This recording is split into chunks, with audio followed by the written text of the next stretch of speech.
But that's not the case right now, so I just have to be afraid and wait.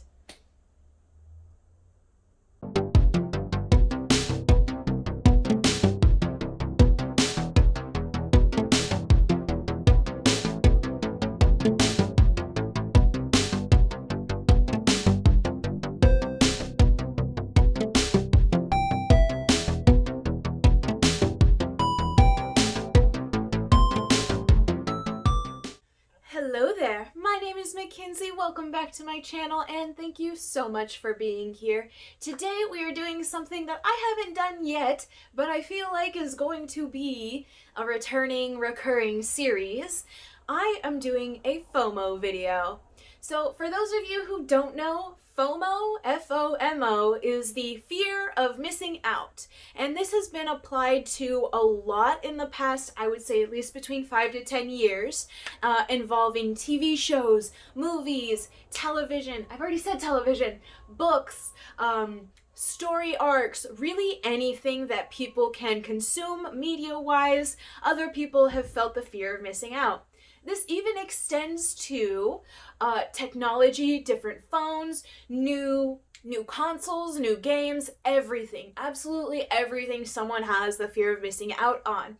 Now, me myself, in regards to books, I have never really challenged myself to not buy books. But that has changed this year. So what I am doing now, instead of bringing you a haul video of all the books that I bought in January, I'm bringing you a FOMO video of all the books and series and authors I have seen over the past, I'd say like 6 months being on BookTube and on Bookstagram. So I have authors to talk to you about, self-pubs to talk to you about, and series to talk to you about that I am afraid I am missing out on. So instead of buying these books, I'm just gonna talk about them with you, and maybe that will get rid of or make me feel a little bit better about not buying those books. Okay, so first let's start off with authors. The first one I'm going to talk about is Brandon Sanderson. Yes, I am afraid I am missing out on Brandon Sanderson. Everyone and their mom has read him. Every fantasy reviewer I've read has read him. They all talk about him, reference him. He's known as like the master magic builder. I'm very much intrigued. I'm entranced. His books are huge. They seem like a feat to get through, but I want that accomplishment, you know? So he has a few different series and worlds and series within those worlds, and I just kind of want to read them all. But the issue is most of these series are not finished, have 10 books planned, and only like 3 of them are out. So it's like, do I even bother trying to get started? If I start Brandon Sanderson now, in his Cosmere series, in like, I don't know what the first one is, the Stormlight Archive, if I start there, and I just start making my way through the things he's published, by the time the next book in the Stormlight Archive comes out, will I even still remember anything?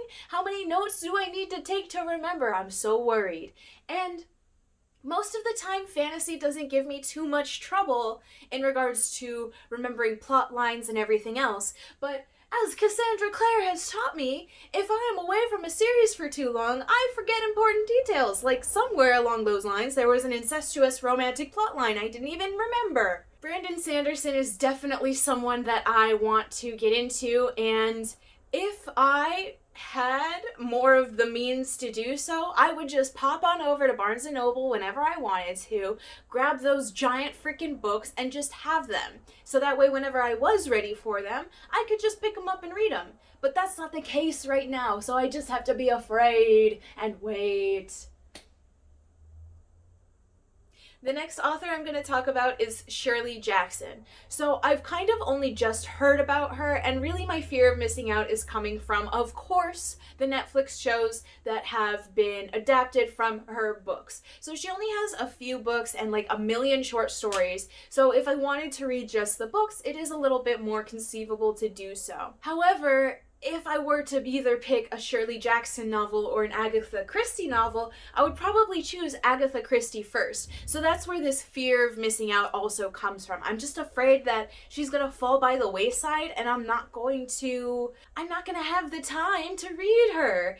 That's really the biggest issue. I feel like the Twilight Zone guy. He finally has all the time in the world to read, and then he breaks his glasses and he can't read. But it's almost like, the opposite for me. His original fear is that there's not enough time in the world to read everything.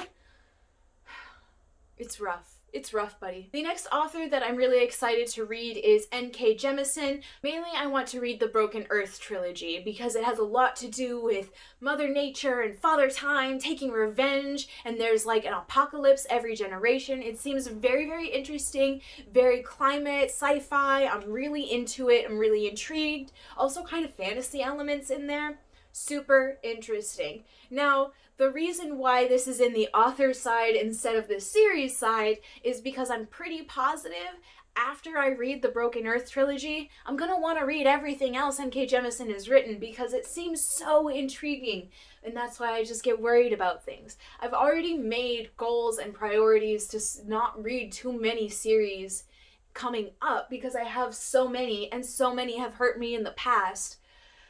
But it's rough, buddy, when my favorite genres focus solely on creating series, Alright, this is the last author that I want to talk about, Joe Abercrombie. So I have heard his name pretty much everywhere over the last 3 to 4 months, and I've never heard it before, honestly. So he has 2 trilogies and 3 standalones that all take place in the same world, which is very intriguing and very interesting, and it makes me want to read all of them. But it's so overwhelming because that's like 9 books. Do you know how many pages there are?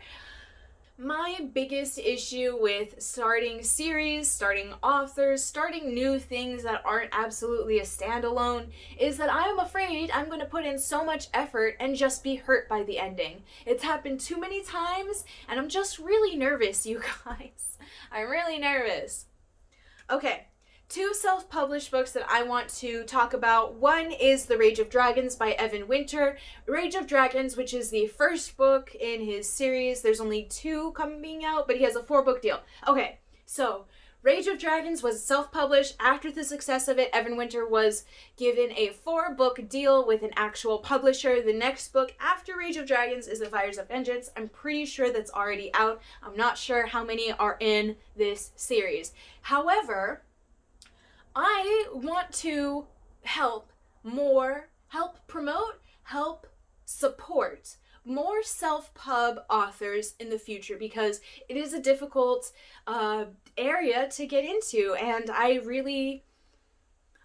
don't feel like you have to be published by a major corporation in order to be a great writer, and I don't feel like only great books come from major publication houses. So, with that all being said, also the fact that I am not okay with the monopolies that are starting to happen and go on, I really want to start supporting more self-pub authors, and to find out that Evan Winter, who wrote The Rage of Dragons, which is a kind of like revenge fantasy story that I've heard a lot of really good fantasy reviewers talk about, I really want to get into it. It seems like there's no reason to not get into it, and especially start now when he's just becoming a published author. Then I don't have to worry about going back and reading a backlog of him once he gets more famous or has more books out, if you catch my meaning.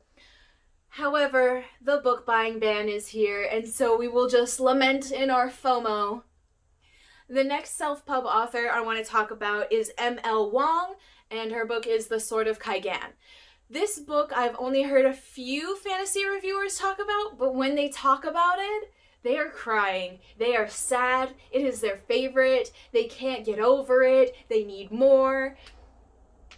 I mean, what else do you really need? It sounds great. It sounds sad. It sounds horribly torturous and emotional, and I'm for it. And finding authors who are newly published or newly self-published is a great way to not only promote and support that author, but also to find new favorites and find people and authors that you just want to follow along in their journey. And that's really what caught me with these two authors. All right, there are 5 series I want to talk about that I have FOMO about. Here we go. The first one is Blood and Ash series by Jennifer L. Armentrout. This is the one with Poppy and Hawk, and I see their fan art everywhere, and I mean, I'm not sure if I'm into it or not. Sometimes I read the summary and I'm like, ew, that sounds gross. And then I see excerpts from the book or I see fan art and I'm like, oh my god, that's gorgeous. And it's kind of the same thing, an issue I had with the A Court of Thorns and Roses series was I read kind of the summary and it didn't sound good, and then I heard it was kind of a Beauty and the Beast thing and that didn't sound like my thing, and then you read it and it's like, wow, that was amazing. Also, I think fandoms do a very good job of promoting a book even when summaries and blurbs can be bad. And I, who already hate the summaries and blurbs that are on Goodreads and on the backs of books, should know that I shouldn't judge books by their summary. Don't judge a book by their summary.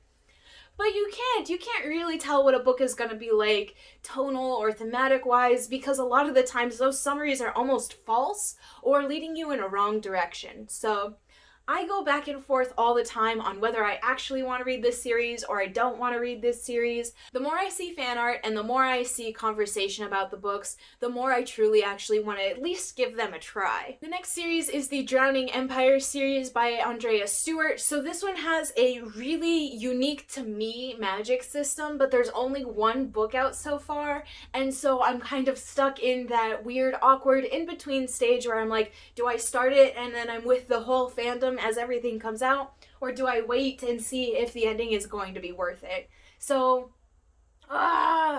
issues! The next series is An Ember in the Ashes by Sabaa Tahir. I just learned about this like the end of last year, and I'm kind of sad about it because there's a lot of books already. There's been really, really interesting and beautiful, beautiful collector's editions that have come out.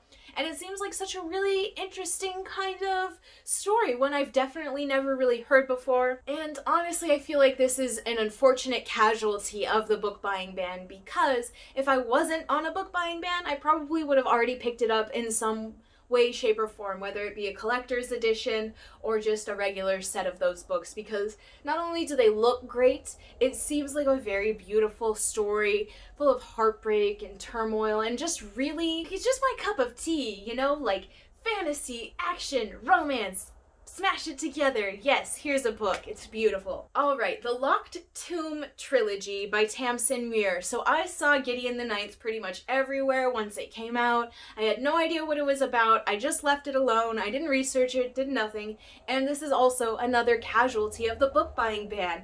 Oh my gosh, are you kidding me? Lesbian necromancers, I can't even. Oh my gosh. So, and then Harrow the Ninth just came out, and then there's gonna be another one. And I'm really fond of trilogies. It makes it easy. You know, there's gonna be 3. You know, you can just, if 2 are already out, you can, you know, get through them. It's not as hard of a wait, basically, is what I'm trying to say. But, book buying ban. And now I can't get it. And so I'm afraid. And they just seem so great. With series, it's hard because I'm always stuck between wanting to be with the rest of the fandom or wanting to wait and see the ending. So I tend to wait and see the ending for a lot of these books. Alright, and the last series that we're going to talk about is the Green Bone Saga by Fonda Lee. When I saw this book coming out, or not this book, when I saw this series and I kind of looked into it, I really didn't think that I was going to like it. The summary and the premise didn't really seem like something that would interest me, but the more that I've seen reviews for it and similarly opinioned YouTubers talk about it and review it, the more I've just really wanted to get into it, see if I really do like it, at least give it a chance. Really, I enjoy watching reviews for books that I might not really enjoy, mainly because they could change my mind. And now I have a whole long list of series that YouTubers have changed my mind about. Alright, so that was all the books that I have FOMO about. Books, series, standalones, authors, I've got FOMO, you guys. So that's all I have to talk to you about today. I'm sure in another month or so I'm gonna have another one of these videos up for you because the FOMO is real and I can't stay off social media. Collector's editions keep being put out, brand new beautiful books keep being put out, and I will never ever ever be caught up with all of it. So I will just forever lament in my FOMO, and I hope you enjoyed the video. I'll see you next time. Have a great day.